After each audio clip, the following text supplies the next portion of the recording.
Hey, John here. Have you ever had the problem of learning a lick that you really like, but then when you try to use it in your own playing, it just sounds like you shucked it in there, because that's pretty much what you did as well. So in this lesson, I'm going to share my process of internalizing licks that I like, so they actually sound like a natural part of my vocabulary, because at that point they will be. To demonstrate this, I'm going to use this E minor pentatonic lick.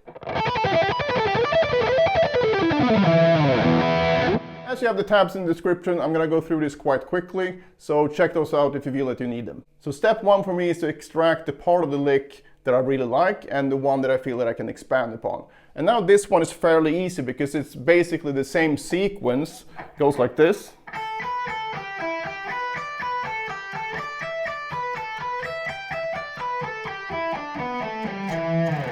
So we basically have the same sequence except for the last descending E minor pentatonic scale here. Once I have extracted that sequence, and in this case, that's the sequence, I usually take it through the key I learned the lick in. So whatever key the lick happened to be in, I would take it through that key first. But then I would also expand it to other keys. But let's start there first. This one is based entirely on the E minor pentatonic. So I'm going to start by finding the lowest available position on the highest set of strings. You don't need to start on the highest set, you can start on the lowest set, but I usually start on the highest and then take it from there. Once I've found that, so that's basically going to be here, I will take the sequence up the fretboard in this case, because when you take the sequence backwards, you get this repeated note, which I don't like the sound of, so I don't really care for learning that. So I'm just going to go from left to right on the fretboard. This will all depend on the lick and phrase you're actually trying to incorporate. So in this case, it just happened to be that way, so I'm just going to focus on going from left to right on the fretboard. So now, instead of just repeating this up and down the fretboard, or up in this case, I would take this through my different practice techniques.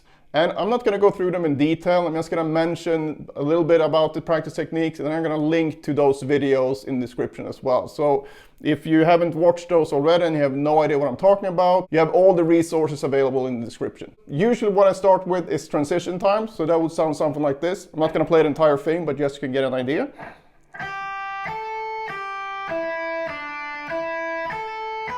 So I'm really trying to get those fast transitions going.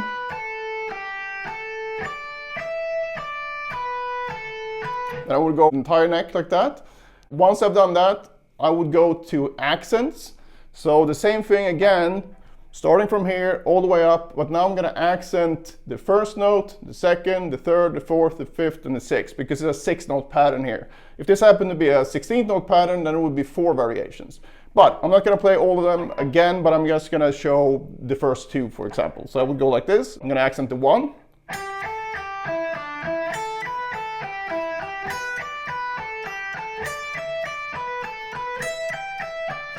And then continue on all up the neck. Then I would do 2. So 1, 2, 3, 4, 5, 6. 1, 2, 3, 4, 5, 6. 1, 2, 3, 4, 5, 6. And so on. And then I would do 3, 4, 5, and 6. You might think, well, 6 reps for the same thing on one string group, that will take a long time. But it really doesn't take a long time, because you're moving quite quickly across the fretboard since this is pentatonic. So don't worry about that, just get through it. If I find that any of these fingerings feel a bit awkward, then I would also use the looping technique. So let's say this fingering felt awkward. Then I would use the looping technique for that one and just stay in that position, and I would do, you know, maybe 4 reps per loop, or I could use 1 minute per loop. Depends on how awkward it feels. So if I do just the first couple of loops, it would be like this. 1, 2, 3, 4, 5, 6, 1, 2, 3, 4, 5, 6, 1. And then the second loop. And in this case, since I want to keep the picking intact, I will start the second loop with an upstroke. So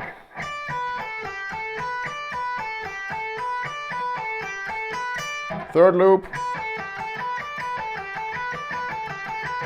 and so on. And of course, if you want to be really thorough, you can do the loop in every position anyway. So that's totally up to you and how much practice time you have and how much time you want to spend on that particular sequence. The next step would be to use dotted rhythms. So I would go through long, short first.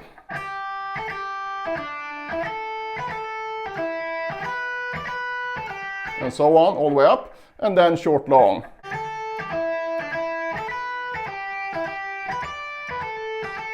and then go on from there. So at this point, I'm done with the B and E string.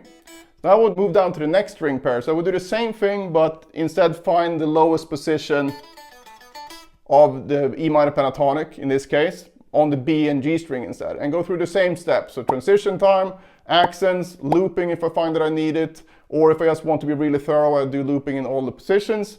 And then finally, I would do the dotted rhythms. Then I would do that for all remaining string groups. So the next string group would be the D and G string, then A and D, and then finally E and A. And of course, if you have a 7 string or an 8 string, you keep on going with those as well. And now you think, well, now we're clearly done, right? But no, we're not. So now the next step would be to work on it in a vertical fashion. So instead of doing the horizontal thing here, we do it vertically. So basically, if I show that on this position, so with this sequence, I find that it sounds best going from low to high, because if you start from high, it's gonna sound, I don't like that repetition, but I like this sound a lot. So I want to really get that into my playing. I go through the same steps, but I do that in each of these positions available on the fretboard. So not only the 5 pentatonic positions, it's gonna be a bit more than that, because I'm gonna do the repeating patterns up here as well. So I'm not just gonna cover the 5 unique patterns. Whatever patterns, depending on the key that repeat, I'm gonna do all of them for the full range of my instrument. Again, I'm not gonna go through these, but you would go transition time, you would do the accents, and then again you would do the loops if you feel that a particular thing didn't feel that good, and then finally do the dotted rhythms. So after I've done all those positions, I'm not done yet. So I would do it in at least another key. So in this case, maybe I will choose the A minor key, go through the exact same steps again, 2 strings at a time, and then each position as well. After I've done 2 or 3 keys, I would check in and see, like, how does this feel? Do I feel like I'm comfortable with this now? Do I feel like this can actually come out in my playing in a more natural way? And this is not something that happens overnight. So this can be quite a lot of work. So I'm not saying that you should do all this in one sitting, but if you use a timer, for example, when you practice, maybe you want to spend 20 minutes on this sequence. One key might take you 3 days worth of practice, meaning 20 minutes per day for 3 days would take you through the entire key. I'm not sure, it might be quicker or slower than that. Doesn't really matter, but that's sort of the idea.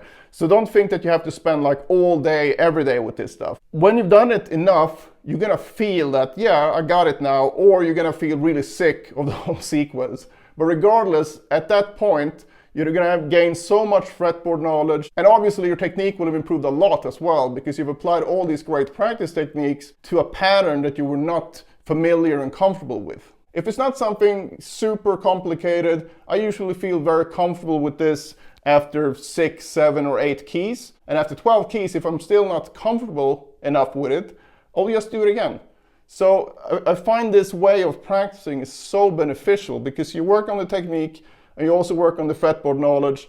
And since you're changing up the practice approach while actually working on the same thing but from different angles the whole time, your focus is going to be way higher than if you just sit there for like, oh, I'm going to put a timer on 10 minutes and just sit there and repeat one pattern endlessly. So I find this approach very, very effective. Right, just a quick bonus tip here. Sometimes I like to practice in front of Netflix or while listening to a podcast, where I don't want to be so focused that I do all this detailed work with big position shifts and working through different keys or whatever, where I don't necessarily want to zone out, but I want to practice and get as much out of it as possible, but while still being able to watch something enjoyable. So you can sort of use these modern distractions to your advantage. So what I like to do in those cases is to analyze the sequence, check out if it's based on 2 notes per string, 3 notes per string. It can be a combination as well, but in this case it's 2 notes per string,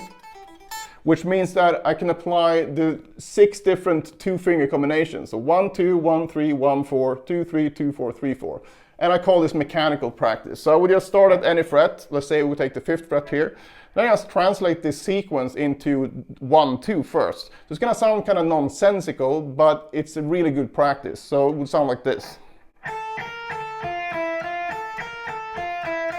Then I would go through the remaining combinations as well. So in this case, I would go 1, 2, 1, 3, 1, 4, 2, 3, 2, 4, and 3, 4. Then I can either go up a fret here or I can go down a string group. So 1, 2 again, 1, 3, 1, 4, 2, 3, 2, 4, 3, 4. And of course you don't need to change this fingering every rep. You can do 2 or 4 reps per fingering. That depends on what you're watching. If it's really exciting, you might want to hold off on changing. The second benefit of doing it this way is that you're going to go through all these different combinations, which will prepare you to use this sequence in other places than, for example, in the case of the pentatonic thing, where you don't really encounter, 2, 3 or whatever. But if you don't apply this sequence to the dominant pentatonic,